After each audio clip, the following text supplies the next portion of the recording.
এটা দিলে সঙ্গে সঙ্গে ইলেকট্রিকের বিল বাড়বে এবং পশ্চিমবঙ্গ সরকার পরিকল্পিতভাবে মানুষের কাছ থেকে রাহাজানি করার জন্য এই স্মার্ট মিটার আমদানি করছে। সরকারের ভাড়া শূন্য, ভাড়ার পূজাতে সরকারের রোজগার দরকার। সে রোজগার করতে গিয়ে একদিকে জিএসটির উপরে হামলা হচ্ছে, একদিকে যানবাহনের উপরে হামলা হচ্ছে, এবার স্মার্ট মিটারের নামে নতুন করে রাহাজানির পথ খুলে দেওয়া হচ্ছে। ফলে আগামী দিনে কি হবে, এই বিদ্যুতের খরচ মানুষের দিনের পর দিন বেড়ে যাবে। যখন অন্যান্য রাজ্যে, মনে করুন কংগ্রেস পরিচালিত ঝাড়খণ্ডে, কংগ্রেস পরিচালিত কর্ণাটকে, কংগ্রেস পরিচালিত তেলেঙ্গানায় যখন বিদ্যুতের দর মকুব করা হয়, বিদ্যুতের বিল মকুব করা হয়, তখন এই পশ্চিমবঙ্গে বিদ্যুতের দর বাড়িয়ে দেওয়া হয়। এতদিন কলকাতা ভুগছিল, এবার সারা পশ্চিমবঙ্গ ভুগবে।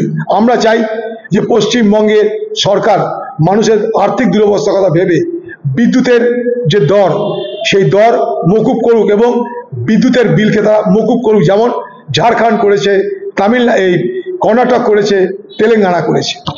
বাংলা টুডে নাও।